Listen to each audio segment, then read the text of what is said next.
They called us sledheads, crash dummies on ice, left pieces of my mind under paradise lights.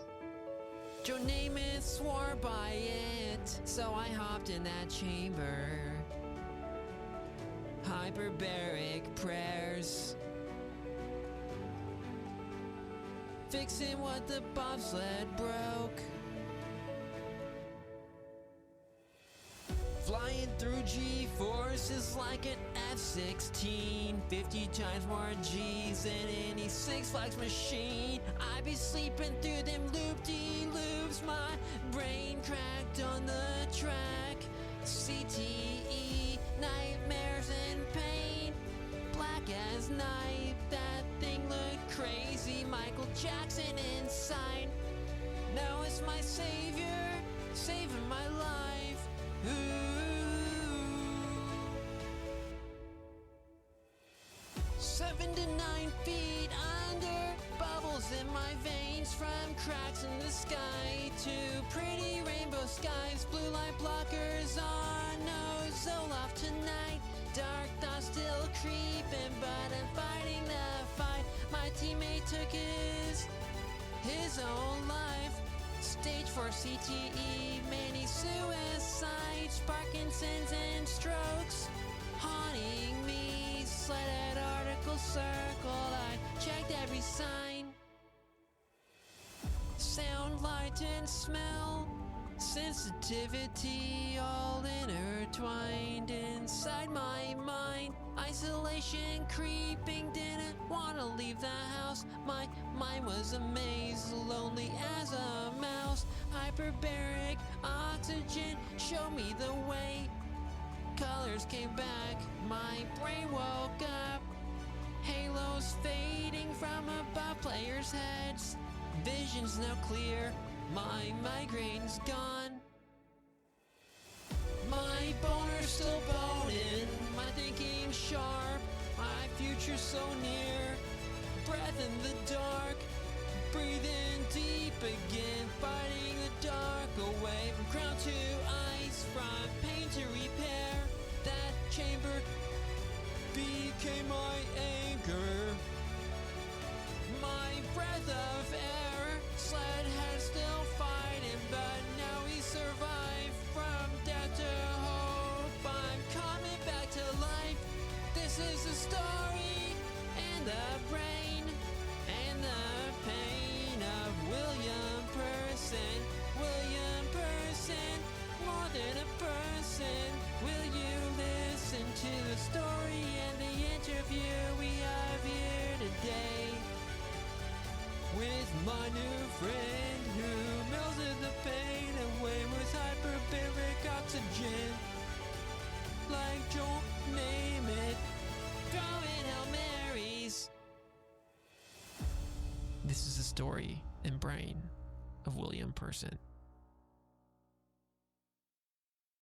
Before we get into the dark sides of bobsledding, in particular the negative effects it can have on the brain, let's talk about what are some of your happy memories from that time in your life.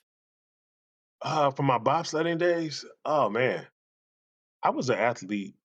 I started running track when I was 11 years old, and so people always say you're going to be on the Olympic team. And I was like, me? Like, it was something you never think will, first of all, come true because first of all, I'm 11, and but slowly over time, you get closer and closer to being one of the top athletes in the country, and like all these dreams that like seem like they were everybody else's dreams except mine. But next thing you know, I'm there, and I think one of the best memories I ever had. It was the World Championships, and I'm at the line. I'm the brakeman for Stephen Holcomb.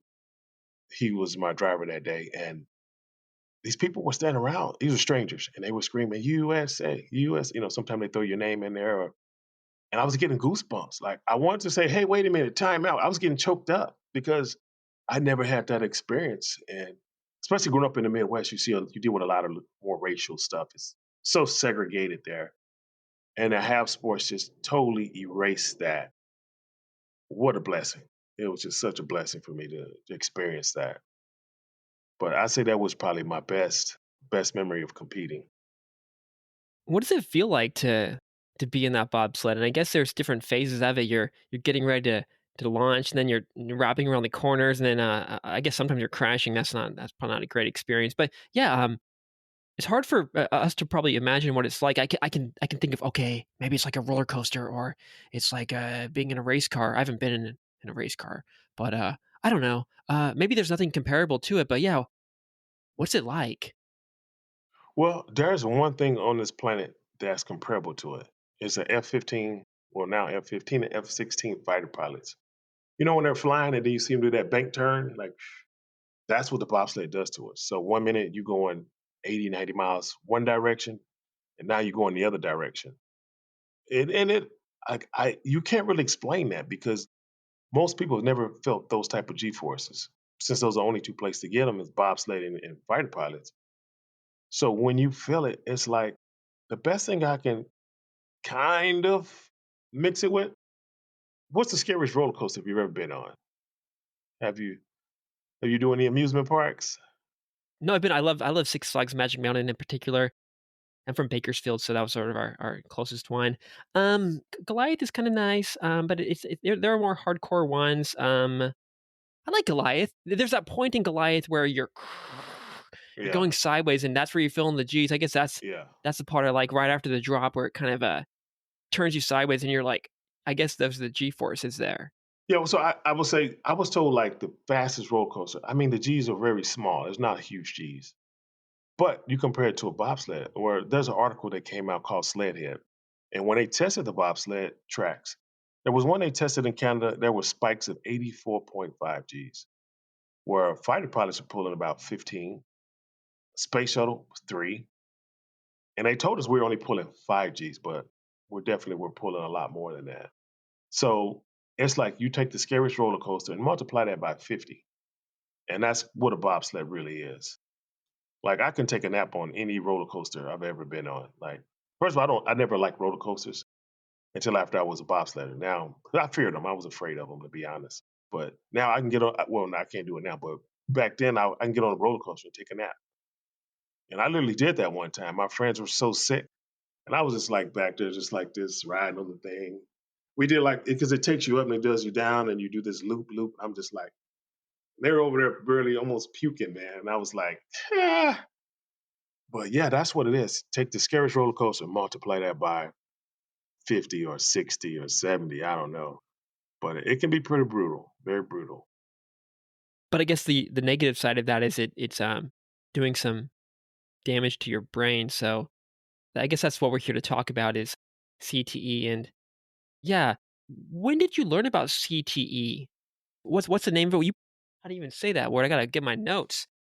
Well, even if I had it in front of me, I wouldn't be able to say it anymore. Like certain words I can't say anymore because of the concussion stuff. Like some days, like today is one of those days where my speech is a little bit slurred. I'm a little bit slow today. But yeah, certain words I just can't pronounce anymore. And that'll be one of them. And yeah, the question is, when did you learn about this and start to put the pieces together, thinking, oh, this might be me. I first learned about CTE when the NFL came out with all the stories about CTE, but I still hadn't really I don't think I connected those dots. It took me quite a while. So, because I think the CTE stuff was like 2011 or 12. I didn't know actually until after one of my teammates he took his life, and when they did his autopsy, they found out he was in stage 4 of CTE. Because the one problem with CTE, they can only diagnose it at during an autopsy or postmortem. And so, like when I was dealing with what I was dealing with, I thought I had diabetes. That's what it felt like. Felt like low blood sugar. Like sometimes I just couldn't get up off the ground, or I had no energy. And then I had these really random days where I was felt cloudy. Like they were so random. But eventually, over time, went from random cloudy days to random days of clarity. And it was such a slow progress. I almost didn't see it happening. And by the time it really kicked in, man, it's so crazy. Like I'm looking at myself now and I'm kicking myself. Like I had a teammate, he wanted to be a writer. So when I left Team USA, I moved back to Hollywood and I was writing. And so he would call me with these ideas for movies that he wanted to create, and I would give him ideas on how to fix them so they can be really, marketable. And I thought it was he was giving me this creative writing stuff, but the truth is, the very next time he called me, he was speaking gibberish. So, and I didn't even. This is prior to COVID, so I'm really just now connecting these dots now. Like what he was saying to me wasn't creative writing. His mind had already slipped because when he called me that last time, he couldn't speak anymore. He was like mumbling like "Rah, rah," rah, rah, rah," and I couldn't understand him. And he got so frustrated. He hung up the telephone on me. And I told myself every single day, I got to help this guy. I got to help him. I have to help him. And the truth is, I didn't do anything to help him. And I felt really bad because I got the message that he went to his family's factory and he hung himself. And when his autopsy stuff came out, he was in stage 4 of CTE. And but I felt guilty for a long, long time because I didn't do anything. Like this is my friend. Mental health was my background at the time, and why didn't I do what I was supposed to do to help him? And then eventually I realized I couldn't help him because I needed help. At that point in time, like I had taken my bed out of the bedroom and put the mattress in my living room on the floor. And I was halfway to the kitchen, bathroom, and front door. So if whatever I needed was there. I didn't even use the bedroom anymore. And I thought it was diabetes because I just didn't have energy sometimes. But I was checking with doctors and they all told me, like, no, no, no diabetes here. They make you drink that little sugary drink all the time. And yeah, but they kept saying, no, you're okay. But they never checked my brain. Over all these years, it was 20 years of trying to figure this out. And they never, they check your blood. They don't check brains very often. Yeah. And so once probably diagnosis came out, a lot of my guilt started to release a little bit because I realized I couldn't help him because I needed help. That's why I sat in my apartment all the time. I didn't watch TV. I didn't listen to the radio. I don't to this day I have no idea what I did all day during that time period. I was there, but I don't know what I did. Yeah. And you'd wake up in the middle of night, like, not knowing where or, what time it was, it's, like, a big confusion there too. Not knowing where I was. Yeah. I didn't know where. Yeah, because I was we were still racing at that time. Like, and so I rationalized. I was like, you know what? We travel so much. I represent my country. We're all over the world. And so that's why I don't remember. It's because I just travel too much. It's a great life. And so I rationalized it and I put it away. So every time it continued to happen, I didn't think much about it because I just had such a great life. And that's all I can keep telling myself.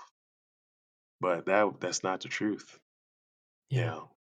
So I found the word, I can still say it, there will be reach a point in my dementia days or whatever, hopefully I don't get there, where I won't be able to say it, but it's chronic traumatic encephalopathy, and I'm thinking, "Why do they gotta make this long word?" Maybe we can shorten it to something like, I don't know, repeated head injuries or something, or sports long-term brain damage or something, kind of like a TBI, but not it's not a acute one-time event, it's more like just ongoing damage, right? Or was there a specific crash or a few of them that caused this? Or was it, I guess it's time to talk about what is CTE and why is it connected to bobsledding?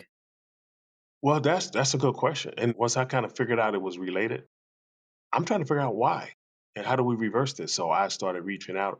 Anybody who will talk to me, I'm asking questions. But it seemed like the people that can help didn't want to help. So eventually, I wound up filing what they called a class action lawsuit. And like I never asked for anything for myself. What I asked for, I told the lawyers just take care of my guys. And number one, you got to warn that new generation before they start that sport. Before they get in the sled ever, they should know what's probably down the line from them for them. Because every athlete I spoke to and every athlete that athlete spoke to, we all have the same kind of stuff. It's just how bad is it? Are you at the Parkinson level yet? Or are you at the, depression, no energy, dementia type thing? So yeah, so my thing is that I'm really just trying to get people talking and get this thing going and figure out really, what's causing this and how do we avoid it? And I couldn't get those answers. Matter of fact, the Olympic team came to the table with, we don't know what you're talking about. And I'm just thinking, oh my God, here we go. And yeah, and so it's been a fight ever since. Yeah. Do they let you talk to these guys, or is it like, "Don't talk to them, don't talk about this," or how I guess you want to get a certain message out to them. I guess question 1 is what exactly is that message if you did have, 10 minutes with them? And I guess part 2 is, do they even let you? Or can we even talk about this? Man, you know what? I'm at that point. I talk about it. I don't like people's like, well, can we talk about things because of the court case? It's public record now, and I want the world to talk about it. That's why I'm talking about it. And I need the world to come to that court case. I need them to look. Like the last 3 court dates I had, my law team turned their back on me. So I represent 643 athletes in this court case right now, and I think it's going to probably double. But they're now standing united with the defense lawyers. The offer on the table right now is they only want to evaluate the athletes, no treatment, no money to find your own treatment, just evaluating. So I asked the judge the last time I was in court, I said, would you send your child to a doctor who's not going to treat him? Like, what sense does that make? So that's kind of where we are right now. Is I'm just really still trying to find help for everybody because the only help that I've found is hyperbaric oxygen. There's hasn't been anything else that helps.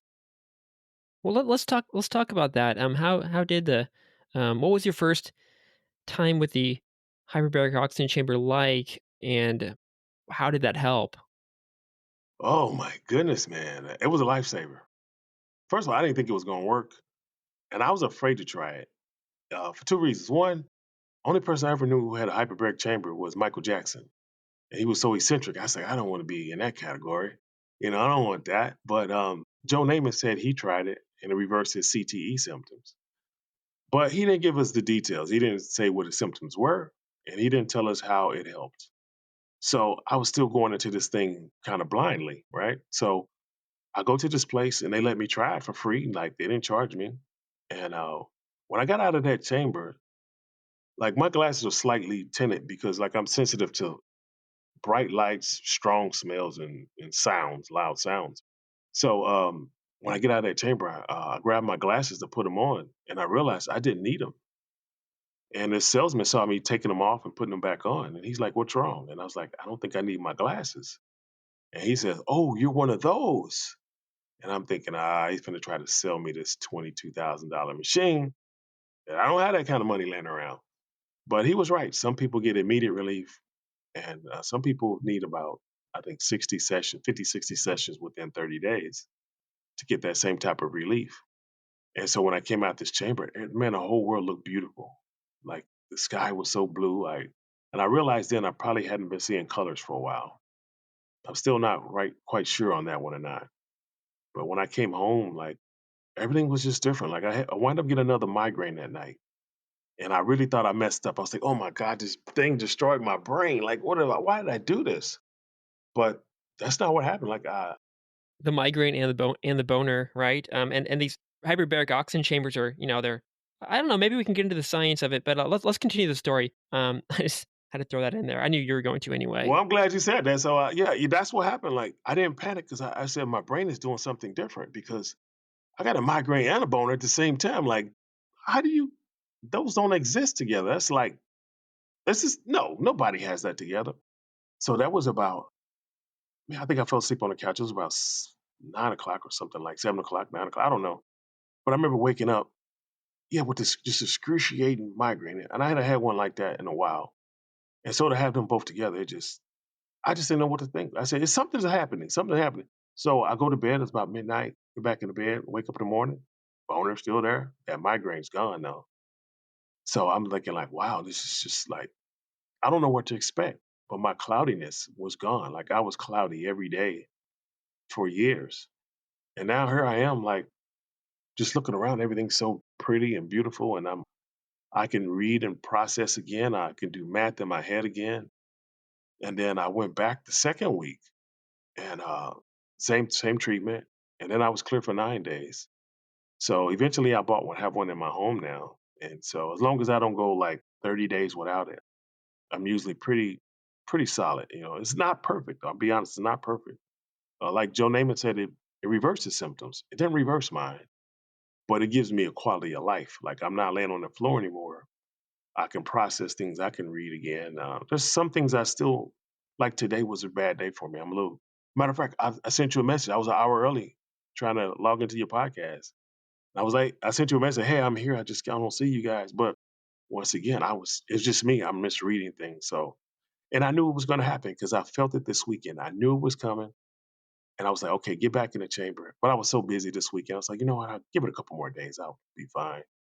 But then today, I'm paying for it today. Like I can feel the difference. It's better this way. This is a human experience we're having. I prefer not to be Yeah. completely polished. If you're too perfect, it might be boring and less real. So this is totally all good. And I don't notice I don't notice whatever you're noticing, but you know what your normal is or whatever. Yeah. Yeah. Well, believe it or not, you caught it once. You asked me a question. I answered something different. He's like, "Brad, what I asked you about?" And you brought me back. Yeah, that's part of the thing. I'll start talking and I'll start talking about something I didn't mean to talk about. And forget about what the original question was. Yeah, but you caught me and brought I was like, thank you. You know. I guess we're not hopefully not just completely individual human beings. We might be in our youth thinking we can do it all ourselves, but I'm imagining that the certain people in your life are carrying you along, helping you. So, what role of your relationships, maybe it's family, maybe it's a girlfriend, for example, helped helped you with all of this? Well, actually, if it wasn't for my girlfriend, I would probably still be laying on the floor right now. Because when we started dating, like I didn't know what this was. I had no idea. But how do I put this nicely? We live in Los Angeles, right?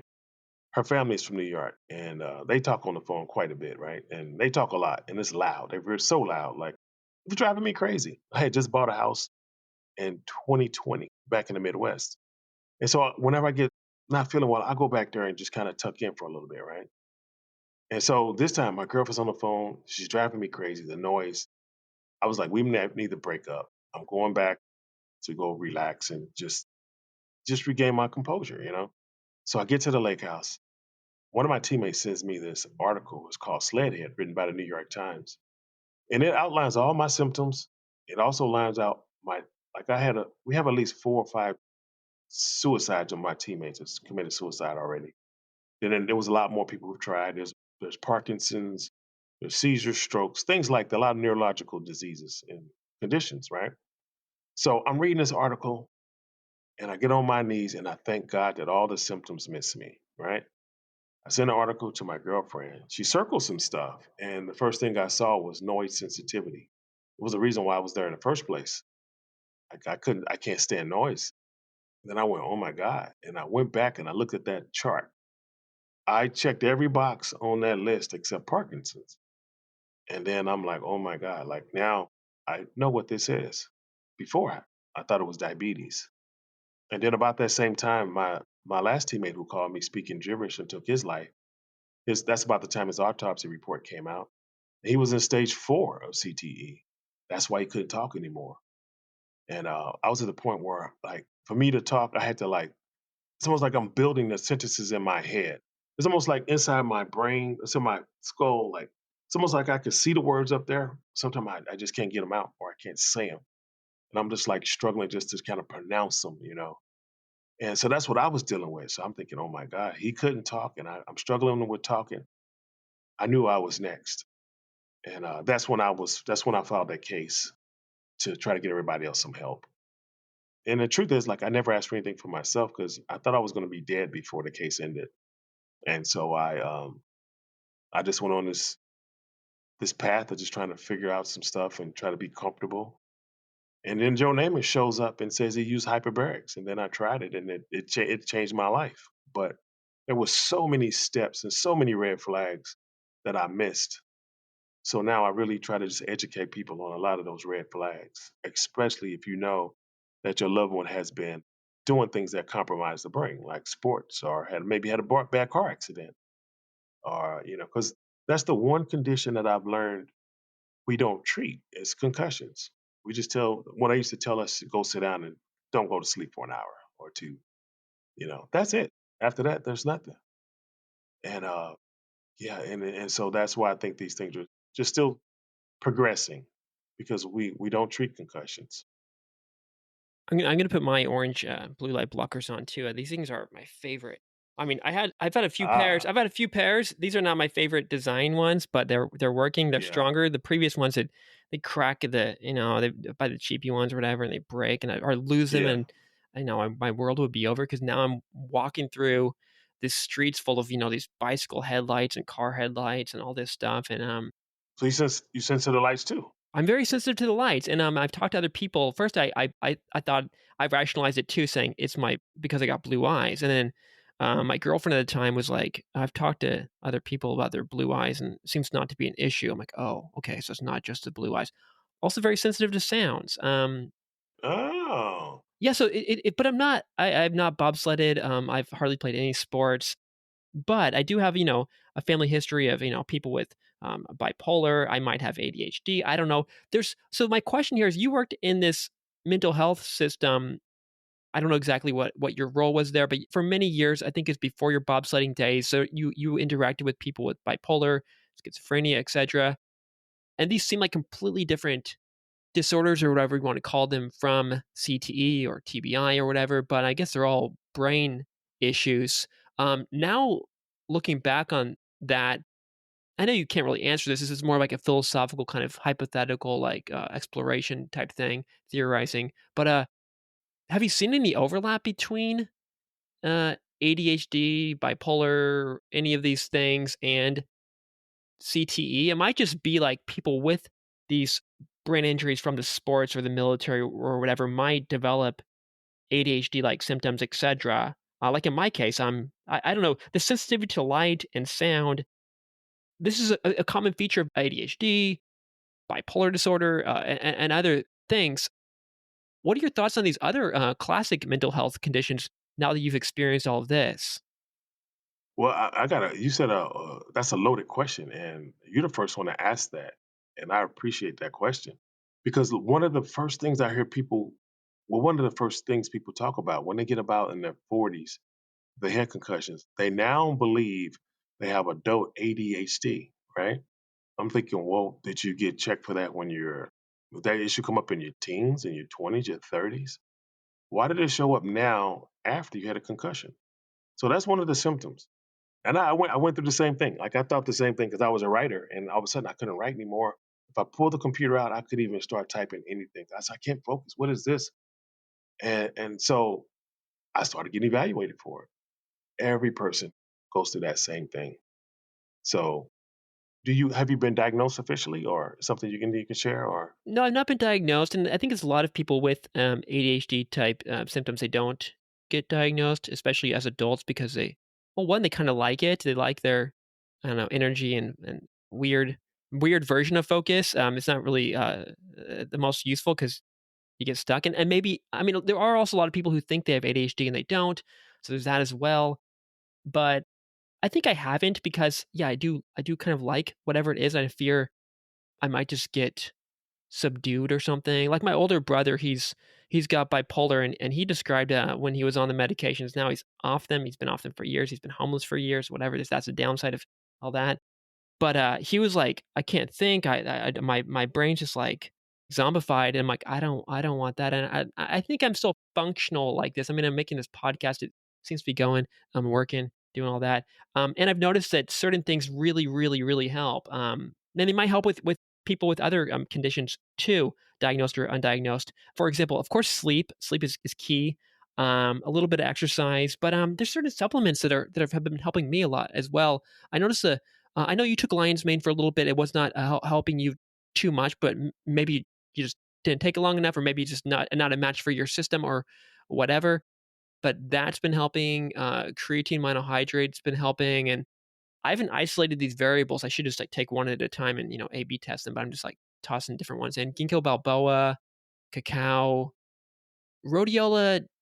Rhodiola's helping, but you got to be careful with that one. It almost like spurs on the hypomania or whatever. I'm just listing out some of these supplements, but fish oil, some of the B vitamins, and just eating healthy food and having loving relationships, having a safe space, etc. Some I guess like this podcast is, I thought is a little exploration into mental health for my brother, but I think it's really for myself, and it's been helping a lot because whatever people have been talking about, like what we're talking about today, it plants these ideas in my head that maybe because of that I don't need to I might not need to take the medication. You know, I'm not going to buy a hyperbaric oxygen chamber, but now you've planted that seed. So if I happen to walk by somewhere and they're, letting people have a free run at it, I'll hop in.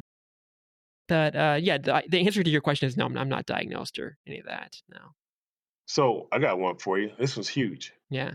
What age was your brother when he got diagnosed? 18 to 21 in there? He was a little bit older. He was probably 26 ish. Okay. So were there things happening the whole time, but he didn't get diagnosed until mid 20s?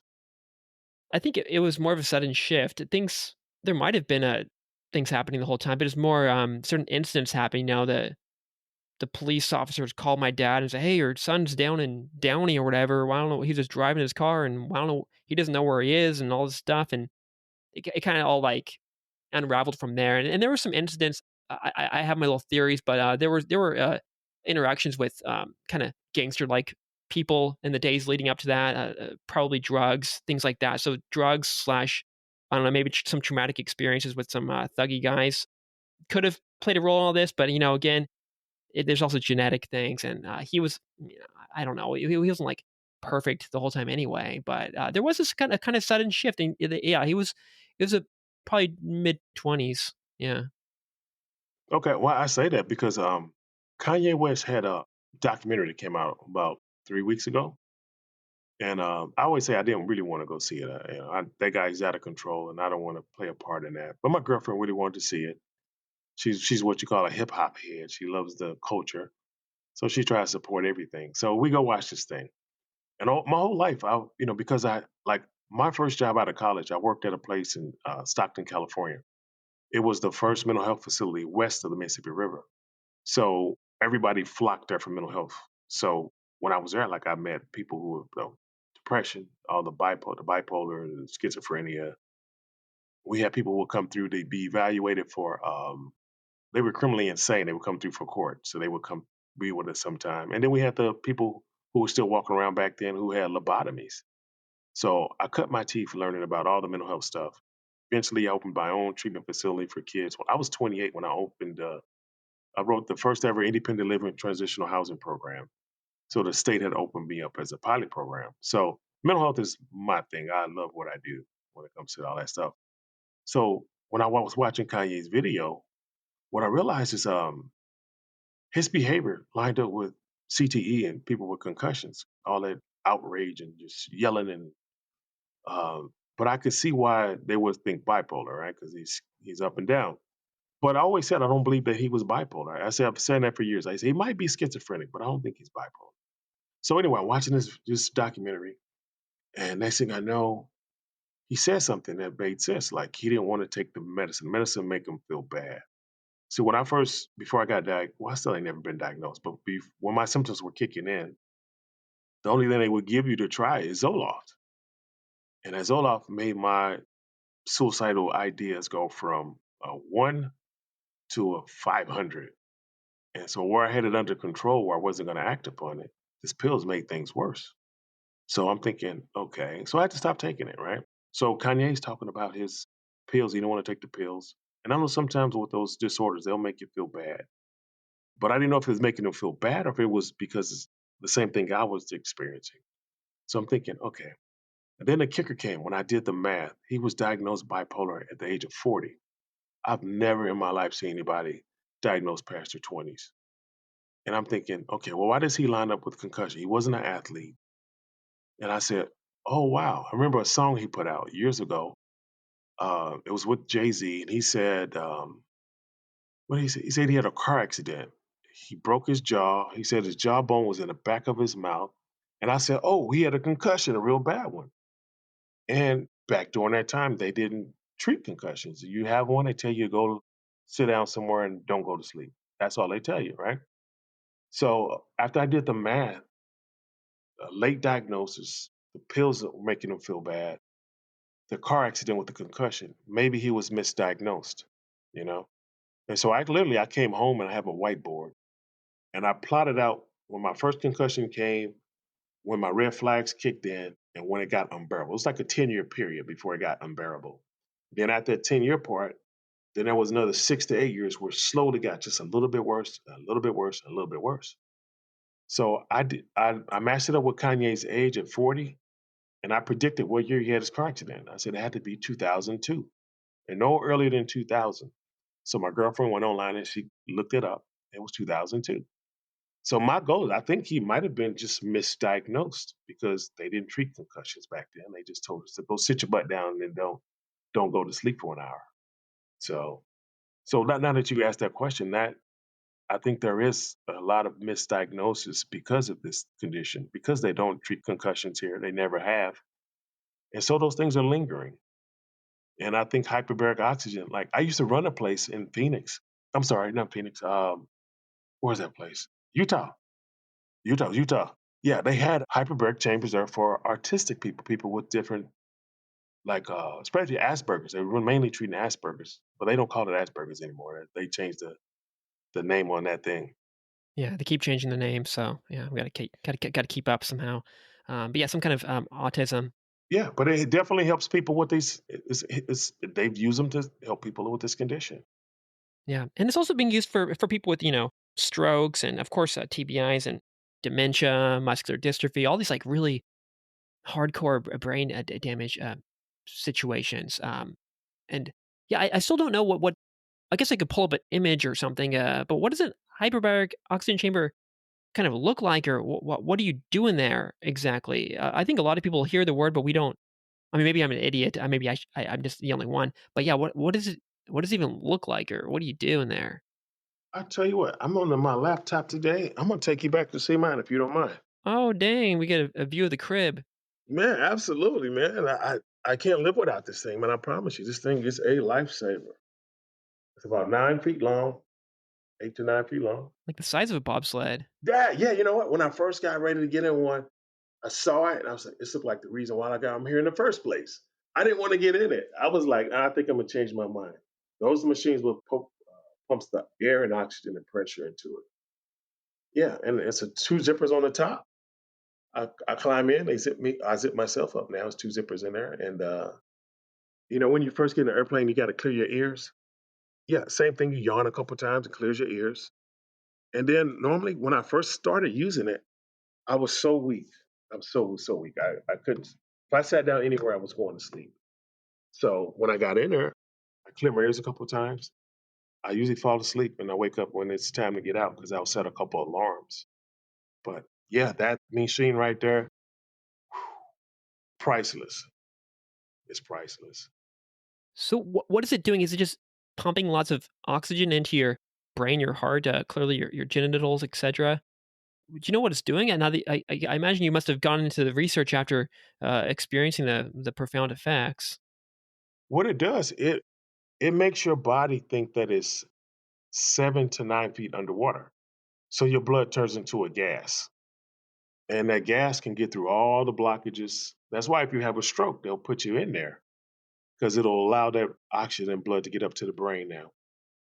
So, and actually, the science tells you if you had a stroke, a major stroke, and you go through hyperbaric, it's going to set you back to where you started at. Like if you're in a wheelchair and you go through it, probably going to be need a cane at worst, but more than likely you'll be walking again. If you have a cane and you started, you're gonna definitely be walking. Matter of fact, I used to work with Jamie Foxx sometimes, and when he got sick about 2 years ago, I immediately called his camp and I said, "Hey guys, first of all, don't tell me what's wrong with him. If he had a stroke, I don't want to know. I don't want to be responsible for leaking this information." But I said, "But if he did have a stroke, I said check on the chambers because this is reversing that stuff for a lot of people. Like if you live in LA, a lot of the rich people have them in their garages or in their homes because they know. Like poor people don't know." Mainly because they're so expensive that most of us can't afford them. Is there a way to just not buy one but still use one for a reasonable price? Absolutely. Well, Not for a reasonable price. yeah. Well, it depends on what you think reasonable is. Like, for example, in LA, there's wellness centers. Look for wellness centers. Type in wellness centers with HBOT, hyperbaric oxygen therapy, near me. And you'll see them pop up. They're around. They're just kind of hidden in plain sight. But here in LA, like I've checked on a couple of them. I think it's like $200 an hour or something like that. And so if you're like some people who need, say, 60 sessions within 30 days, it's too expensive. Like you can't afford it, you know? And so that's why I wound up buying mine because I really needed it. And I'm glad I do because if I go 30 days without treatment, like I'll get a little cloudy again. So like, yeah, like this weekend, I could feel myself being a little bit off and I ignored it. And today I'm feeling it. But as soon as we get off this thing, trust me, I'm going to be right back in that machine, balancing back out. Well, speaking of oxygen, have you played around with other, I guess, less intense versions of changing our oxygen levels? Of course, there's exercise. There might be some kind of breathing exercise, some food or supplements, etc. Yeah, these might not be enough. Like you mentioned, people are using these hyperbaric oxygen chambers for things like strokes. So, yeah, you want to just give the person with a stroke, tell them to breathe in, breathe out, that they're going to be dead. So the answer might just be no, these things aren't working. But yeah, what are some of the things that people could possibly do at home to help, even if it's just helping 5% or 10%? The honest truth is, everything that I tried, nothing worked. Nothing worked for me. And matter of fact, I was even trying things like I was a counselor, and I was also, you know who USADA is? No. Do you know Lance Armstrong? Oh, yeah, of course. Everyone. I mean, I know him. Okay, those are the people who was hunting him down to figure out if he was on drugs. I was on that drug testing list for almost a decade. Like they have to know where you are 24 hours a day, every hour of the day, of every day of the year, right? So, man, I was really particular about what I put in my body my whole career, you know. And but the truth is, like, there's nothing I've tried that would help. That's helped this condition. Like I've tried everything that's anything internet suggested trying, like lion's mane. I tried that. I was self medicating with caffeine because I couldn't get out of bed. So every night before I went to bed, I would put a thermos of coffee next to my bed or a bottle of Coca Cola. Two things I didn't really consume as an athlete, you know. And then I was a counselor, so like drugs was a no no. And I told any athlete, if you ever smoke weed around me, I'm turning you in because if I get drug tested and I'm dirty, I'm the snitch. So you know right now who told on you. It's me. So don't do it around this guy, right? I was that guy. So when I got to the worst of my problems, I was trying, they gave me a Zoloft. And it made things so bad, man. Like I just wanted to give up on life and everything. I just couldn't take it anymore. And I said, you know what? I got to find something that's going to calm me down. And I tried marijuana for like, I won't be the first time in my life, but I tried it maybe a couple times before. Like I wasn't really a drug guy. Like that's not my thing. And so I tried it and it was able to calm me down enough, keep me calm till I could figure this thing out. So instead of me getting something that was going to be addictive, I found something that was gonna calm me and just, you know, but I felt bad about it because I've been a hypocrite my whole life. I'm telling people, you smoke weed, you're stupid. Something wrong with you. You just dumb. You just want to live in your parents' basement your whole life. And here I go and it's saving my life. And I'm thinking like, oh my God, like what just happened here? My whole world just it just flipped around. Like, and yeah, man, but like I tried that, but nothing else helped me other than trying THC. And then when that chamber showed up, that was that was the God sent thing for me. Yeah, nothing else. Let's talk about these glasses. Well, in particular, the things behind it, the eyes. Um, how has your vision changed and after the hyperbaric oxygen chamber, if it has? And then I'm still kind of want to fill in the gap. Earlier on in the story, was there a point when maybe you just didn't notice, but your vision did change? You lost your color vision, etc. And then it's not just the eyes, but also the sound, the smells. What's sort of the story behind all that? And is there a happy ending to it currently? Well, it slowly creeped up on me. So I didn't notice the changes with the smell and sound. But what I did notice was I used to go to a lot of NBA games. I was blessed to always get these tickets all the time, and I noticed like I'm sitting pretty close, but these players have halos around them. All of a sudden, it was halos, like they were like angels or something. Somebody drew an outline around them. And I couldn't figure out what that was. And then I went to get my eyes checked. They said I still had 20/20 vision in one eye and 20/15 in the other one. And so yeah, but that's the only thing that I can remember that something was off, and I knew about when. That was around 2012 when I felt that happening. But like now, I'm just real sensitive to lights. I keep, a little bit of a shade or the glasses. Like what you have is perfect. Like I need to get another pair or something like that. Okay, well, I see your glasses, I see my glasses, and I don't notice a difference. I guess I'm not an aficionado. What are the differences between mine and yours, and why do you want mine? Mine are clear at the bottom. Oh. Mine are just clear at the bottom, and they're tinted more at the top. And like you could get those kind that are transitional. They just get dark when you go into. But that wouldn't really help me because I need that. Like right now, I'm inside of a building. It's not that bright, but with me having lights on for the camera and for the computer so you can see me better, like that's just. I would have a migraine probably tonight. I would probably be in a corner praying for this thing to go away. So for me, like, for example, in the daytime, it's not really an issue. It's more the nighttime with all these artificial lights blasting into my eyes that, seems to be the real pain. I'm almost like, swearing at myself or at people at that point. I'm just like, "This technology, these headlights should be, outlawed. Why is this even legal?" And then people are like, "Well, it's not the headlights, it's you." I'm like, "Oh, come on. No, it's the headlights." Man, I said the same thing. I've never connected that before, but I guess that's what. Yeah, I guess. Wow, I've never even noticed. Yeah, I have a problem with them headlights too. But I've never. Oh, I'm learning, man. I'm telling you. I have epiphanies all the time. Sometimes they're real and sometimes they're just BS, which I know now. Like sometimes I'll have these special words pop up in my head. I'll be like, "Oh my god, I never put that together before." Like one time it was laptop. I was like, I get it. It's because there's a computer that sits on your lap. Then I go throughout my day and I'm thinking, I always knew that. What am I talking about? Like, but there's always little things that pop up, and you're like I felt like I just discovered it like now because my brain is starting to wake up. Sometimes it's not as awake.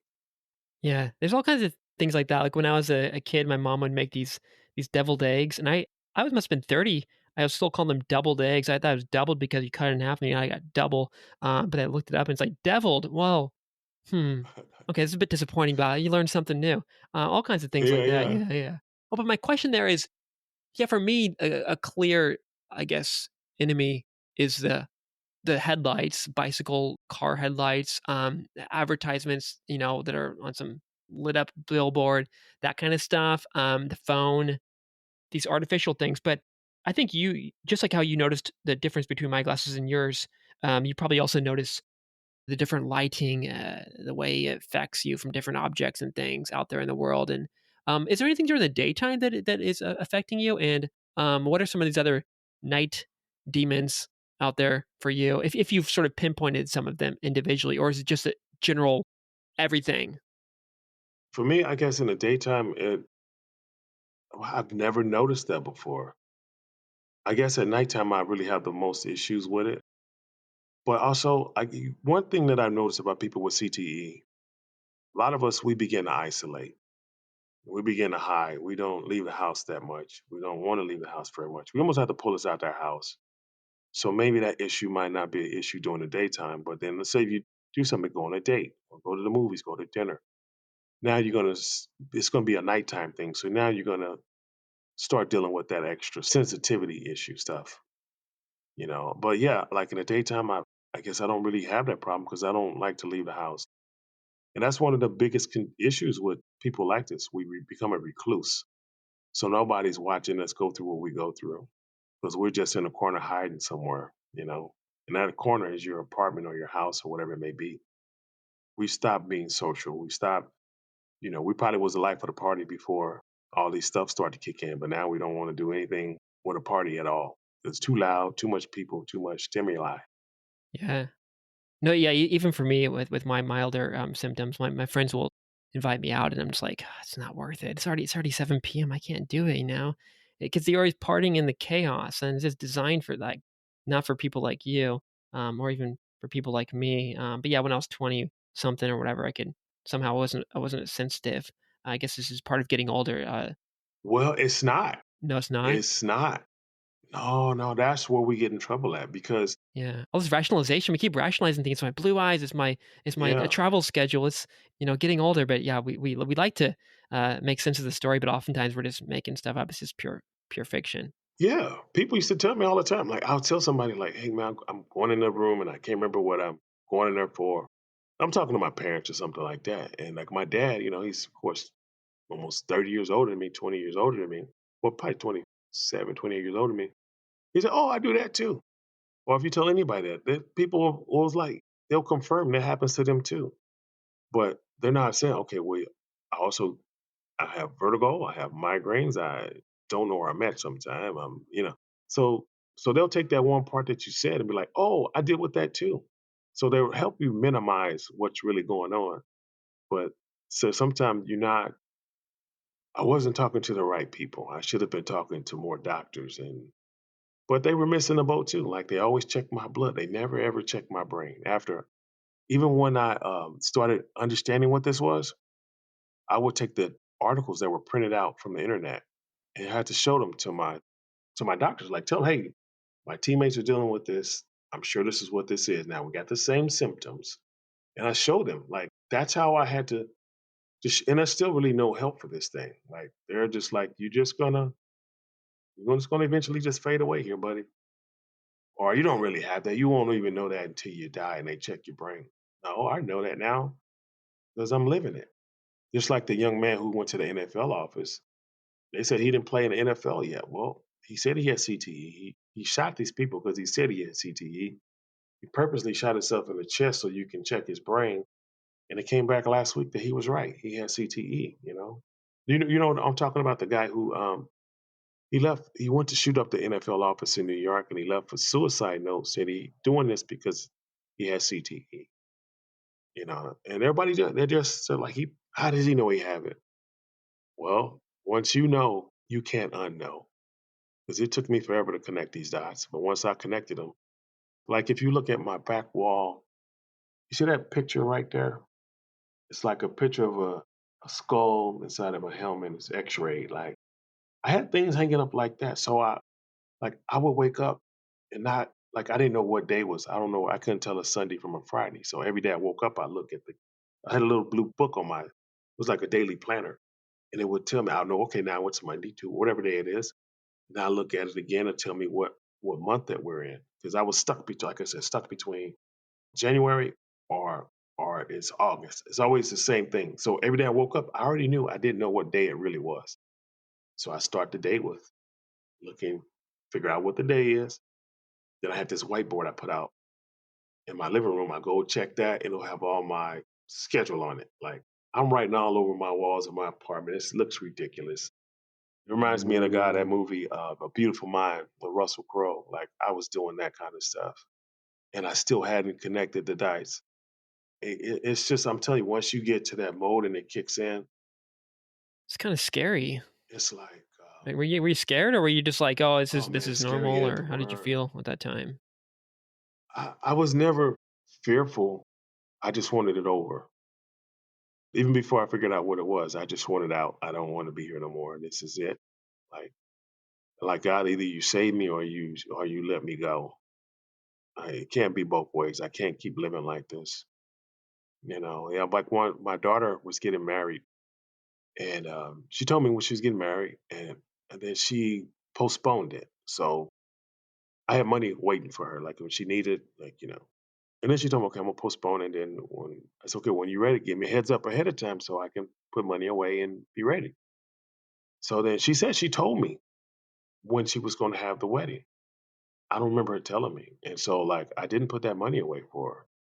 It's my daughter's wedding. Like, and so now that I'm back, this was way before I knew what was going on with me. But that was one of the things that I dropped the ball on because I just couldn't remember anything. And yeah, and it was destroying the relationship with me and my daughter now because now she think, oh, dad don't really love me after all. Like he said he's gonna do these things, but now he's not doing them. And I really can't defend myself because I don't know what she's talking about. No, you canceled that wedding. What are you talking about? Like, but yeah, so it's those kind of things. And eventually I looked at I don't know how many people committed suicide in the last couple of years, CTE related, but they were all living away from the families now. And all the families said they were acting different. They were acting out of character. And eventually they all alone, and that's how they perish. Because once you get all alone, now you got. For me, I was pushing everybody away because like I didn't want a reason to not want to die. Like I don't want anybody trying to talk me out of not being here. Any person that I met who I really loved and we were getting along very well, and like there was a future there. But like for me, I couldn't see it because I couldn't see the beauty in anything. And I just wanted out of here. And I would tell them, like, don't fall in love with me, don't get too close. And but I was happy. Like, why would I not want that love around me, you know? And I just couldn't connect the dots to what this thing really was. And yeah, because you don't want anybody here to talk you out of leaving. You don't want nobody to talk you into being here and staying here longer than you need to be. It's time to go now. Like, why am I still here? That's where you really are with this thing. Yeah, and it makes sense why all these people in the military, or I guess they were in the military, they also commit suicide more. Yeah, of course, there's a PTSD and all the things that they saw, the things they experienced, but maybe this CTE is part of that as well. Yeah, yeah, they've been checking them. They have it too. It's from the blast and the compression blast. And so when it does that, it's the same as being hit all the time in the head. So your head wants to expand, it wants to expand, it wants to expand, but it doesn't. It can't because the skull's only so thick. So it's causing the same problem for them. Matter of fact, I'm not sure if you saw my one social media post on the day when the guy committed that mass shooting in New York. My social media thing was going crazy. People were calling me because I have my social media for TikTok is designed just to help people with CTE symptoms and how to get past it, how to kind of CTE proof your life. Like if you're there and you have it, these are things you can do to make life better for you, right? So I made a video and I was telling people like it's really sad that we watch these athletes, they're harming themselves or harming other people. I said, but that's not the population I fear the most. I said the population I fear the most is military because now they're naturally well, they've been trained to kill now. And so when you get stuck in CTE mode, like your brain, you're on a loop. You're thinking the same thing over and over. For me, it was time to die, time to die, time to die. For them, it's probably how do I kill? Who do I need to kill? Who's the enemy? And so on that video, I said there's going to be a wave of military mass shootings coming. We got to prepare and get ahead of this thing. So I made the video. It's there. The very next day, I had court. I talked to the judge about it. And on the court steps as we left, I said the exact same thing. And the very following week, a gentleman in Montana, veteran, went to a bar. I think it was called Anaconda, Montana. He killed 4 people in the bar, and then he went into the woods, and they found him a week later. The following week, there was a guy who went on to one of the military bases, and he shot up maybe 4 or 5 people. I don't know how many he killed, but he shot about 4 or 5 people. And then about 2 Sundays ago, one of our veterans went to a Mormon church in Montana. No, not Montana, Minnesota. He burned part of the church. And then he went to the other side and he started shooting. And he killed a lot of people. And not only did he kill all those people, but when they stopped him, there was 4 or 5 people still missing. And they believe they burned up in that fire that he set. I haven't gone back to check on that, but that's what they thought happened. So I'm just saying these military guys who have CTE, they're struggling and they need help. And it's a simple, for me, it was a very simple treatment that woke me up. And I'm really hoping to do the same for them. That's why I have a crowdfunding out right now. I want to get more of those hyperbaric chambers so people can come get free treatment. Like I can open it up myself right now, but if I do, I'm gonna have to take out loans, which means I'm gonna have to pay them back, which means I'm gonna have to charge. And I don't want to charge. It's a bit sad, all the suffering that's going on through this. We, as humans, especially the really high functioning, wealthy, life is perfect humans, we like to believe that we have pure responsibility, we have free will, that you did this and it's your fault. Like you said with your relationship, you didn't mean to, or with your daughter, you didn't mean to forget the wedding thing. You just literally you had brain issues and memory issues, and yeah, I guess there's some responsibility to take there, but at the same time, it's like, well, could I really have done otherwise? And then these guys, they're killing themselves or they're killing other people. it's easy to blame them. But then the more you learn about CTE and just brain health in general, it makes you a little bit kinder or more understanding or empathetic towards even the supposed bad guys because these bad guys are often the ones who are suffering the most. Yeah, yeah, absolutely. And I tell you what, like they say that 60% of the people who are in prison have untreated head injuries.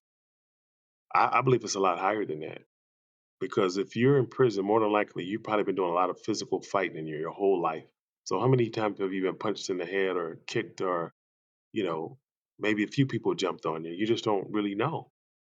And one thing I do know about America is like we never treated concussions here. That was never a thing. They just tell you don't go to sleep.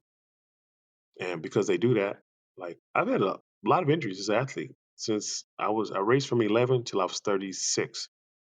But there's always a treatment plan. You know, you got ice, you got heat, you got ultrasound, you get stem, you know, and then you get the deep tissue massage. They're gonna get those muscles or whatever it is ready. If it's a bone, it might be surgery or a boot, a cast, you know.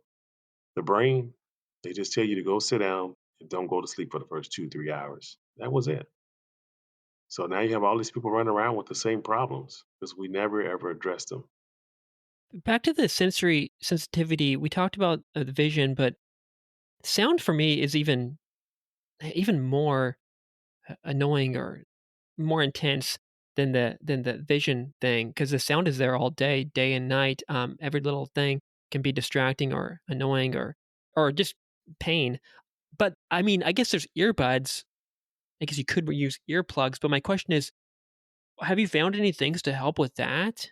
Or stay home, just stay home. I guess find a quiet space and run away. But that seems not like the the best solution. We need to socialize. We need to get outside. We do need some sunlight. We do need to take off those glasses every once in a while, etc. Yeah. What are some things that you've found that have helped? Maybe hyperbaric oxygen that has improved these symptoms.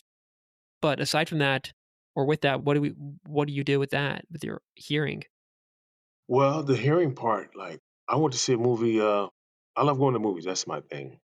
I made a mistake. I went to one last week. It was in Dolby Sound or something, and I had to take tissue and ball it up and stick it in my ears.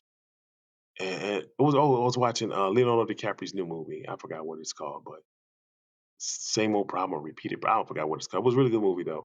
But I had to take tissue and put it in my ears because I didn't want to leave the movies.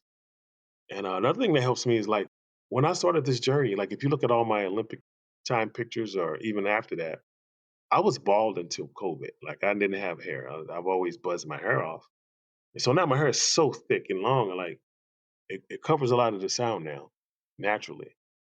And sometimes it's a pain because now I'm trying to hear people. I'm doing this a lot. Like, huh? Like what? Like, but the truth is, I think my hair is actually kind of helping me with that a little bit. Oh, maybe that's why women have long hair. They just don't want to listen to us. Yeah, that makes sense, man. Just start tuning this out. Hey, just so you know, I'm still in that joke. I just mine. I stole that. I'm taking that one with me, brother. Oh, she cut her hair. Oh, she must like me. She wants more. I'm gonna start telling her more Exactly. stories. Making more jokes for her. I just so anybody watching this, I stole that joke from him. I'm giving him the credit, but yeah, that's beautiful, man. That's beautiful. No, you can steal. I got plenty. One more thing I wanted to ask about too is you we talked about bobsledding. But you spent even more of your life in track and field, and then you suddenly it seems like you just got kind of, shuttled into it, like, "Hey, you, go over here, get in the bobsled," and you're, "What?" And then, like, that became your thing. But how did your track and field experience, skills, etcetera, transfer over into bobsledding? How did that help? Why would a track and field, a runner, a sprinter, whatever you were, become a bobsledder? What's the connection? Well, the truth is, I got tricked into that sport. I got tricked, but it's a natural transition. Like, if you can run fast on the ground, you can run fast on ice. And my thing is about for me being the brakeman, they want my power to get that sled off the block and get it moving quick. And so it was very natural. Matter of fact, I tried out for bobsled like on a Wednesday, pushed the track, went to the push track, and went down the mountain the first time like on a Sunday, and I won a medal within like four days after that in the America's Cup. and it was a tryout hosted by NBC's show called Go for the Gold. And so they hosted this tryout, and I went through it, and I set a new record on the tryout. This guy offered me a crap load of money to race on his team, but I didn't know he didn't really have the money at the time. And so yeah, but that's kind of how it started. He tricked me, which is one of the things I'm talking about in court, like the transparency with the sport. No one told me this guy couldn't drive. No one told me this guy didn't have equipment. But actually, believe it or not, he never crashed me though. He never crashed me. He never hurt me. But so many people come out there and they get in a sled with anybody because they think everybody's qualified to drive these things, and they really aren't. They're not qualified to drive them because it's trial and error. You're gonna go down and you're gonna do your best not to crash. Well, sometimes you're gonna crash, part of the sport. But when you start out, you're gonna probably crash a lot. And people, no one's there to warn you that that person is not a person you should be in a sled with, or they're dangerous drivers.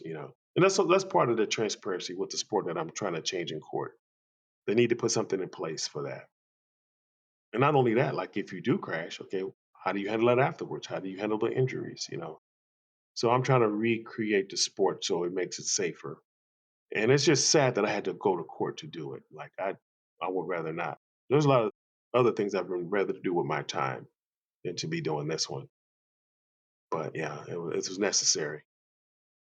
So what's the dream? You get this GoFundMe all filled up, and then you buy these hyperbaric oxygen chambers. Then what? I just want to open it up. I just want to treat people for free, man. Open it up. That's really it. There's nothing else. I just want to just change lives. And I want to. It's so many people dying for no reason like that. Like we can stop the suicides, number one, and it'll cut the symptoms. It'll take you off the edge. And I just want to offer the same thing that was offered to me, and it was offered to me for free. I didn't get into trouble until I needed to buy that machine. So I tell anybody who wants to buy one, don't buy one. Come try mine first. Make sure it's working for you, and then you find that money. Don't just spend it if you don't need to spend it. Or go in your community and find a place that's they'll allow you to come in there. You might only spend $100 or 200 per hour, but at least you can go in there and at least see if you can tolerate it. Some people get it's too claustrophobic for some people. Like some of those chambers, like if you in there, it stops like right here in front of your face, right. Mine is so I got a larger one. Like I can stretch my arm out all the way like this and still not touch the top of my chamber. So I got plenty. I can put two people in there if I wanted to. It probably had to be two people that really liked each other though, but you don't want to just because you're gonna be all over each other. And Just lock so it up for an hour. I got to yeah, see you yeah, guys in an hour. Have fun. yeah, absolutely. You should like the person. Have your healing. We're gonna heal your heart and brain and genitals in there. Yeah, Yeah, so it's also exciting that you were talking about how you I know it sort of led to a dark time, but also it led to this. So maybe it's good that you did get kind of pushed into bobsledding. But wow, you can be good at one thing, track and field, and unbeknownst to you were inside of it. You were this Olympic athlete for bobsled, and you're like, what the heck? So for people who want to change their life or make a pivot, I guess we can think about what am I really good at, and could I be really great at this other thing pretty quickly. You think you're doing one skill, you're getting good at one job or something, but well, maybe you're secretly training for something else. That's kind of exciting for me or for whoever is kind of looking to make a big change in their life, thinking, oh, well, maybe I can go over here. I tell people that all the time. Yeah, I call it stay on your path. Like for me, everything I have in life came because I ran fast. Believe it or not, it took me to college. When I got ready to open up my treatment facility, is because I went to school and I was focused on certain things, helping other people. But I always tell, like, even eventually, like I did, I was in the movie Jerry Maguire. I did the football stuff for those guys. They put this. I played five characters in that movie. They put these uniforms on me, and you see me out there. You see somebody in Jerry Maguire running fast. That was me. I was making Cuba look like he was a real football player. So yeah, I just stayed on my path, and it just led me to different things, and I listened. And I always tell, I say I listen to God or the universe or whatever it may be that was telling me to go that way, and I go. I try to make an educate. I don't just go do anything, but yeah, but it's taken me around the world so many times, and like I said, my days here were numbered, and I was praying for death, and it got so bad at one point. Like I hate to say this one too much, but like my uncle one time, one of my uncles, he was diagnosed with pancreatic cancer. And he wasn't even sick. He didn't even know he had it. He was just there for a yearly physical for his job, right? And the doctor was like, "Are you in pain?" He's like, "No." He's like, "Why?" He said, "Well, you're in stage 4." And so he died so quick. I mean, he started losing all his weight, and then he was gone within months. And so at some point in time, like I made a deal, like I can't take my own life. I won't leave that trauma on my family. I was like, but God, you can come get me, and it won't be so bad on them. So, like one thing I was like, maybe I can get some pancreatic cancer. Like that's how bad this thing is. Nobody prays for cancer, but I was praying for pancreatic cancer. I said, don't give me any other kind of cancer. Just give me pancreatic. Just I got to get out of here. I can't be here any longer. You're not gonna you're gonna let me sit here and just suffer like this. Just give me that pancreatic cancer. Let me get out of here. And that's the sad part about this thing. It's so brutal. If you're not praying for death, you're probably plotting it yourself. It's really that simple. I just couldn't imagine any person being so strong where this is not affecting them. Like, no, it's brutal. It's brutal. Well, lucky for us, some of the people who are suffering, namely you, that suffering led to other people ending their suffering in not in the suicide way, but in a hyperbaric chamber way. So I guess there is some sort of a silver lining to all this. And yeah, if you get the funding, then how many more people you can help? And I know it's not about you, but that must feel good to relieve somebody, helping them relieve themselves of that suffering from the CTE. That must be a really powerful experience. Well, I have a chamber right now, and my original goal was just like let my teammates start coming and they can start getting the treatment. And I like at my place, I have 3 bedrooms. I like, okay, I can house two if they need 30 days of treatments.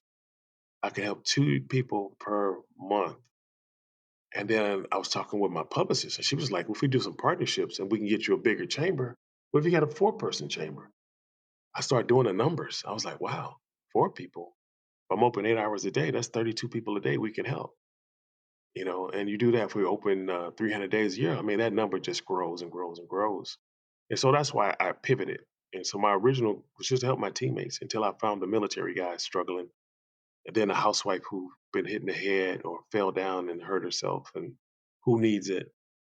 Like it's so expensive. Like most people just won't come get the treatment. They'll just like, I can't afford it. I'm already in a bad place. But I just want to change that for them. Let them come get this treatment. Let me fix your life because it's gonna fix it. And if it's not, you're gonna know really quick whether this is the answer for you or not. For me, it was an hour. Well, it doesn't make sense to me. I still don't believe it. 1 hour. Yeah, my life changed. Yeah, and you've got a GoFundMe page. I'll link that up. Anywhere else people can go to just send you a message or learn more about you.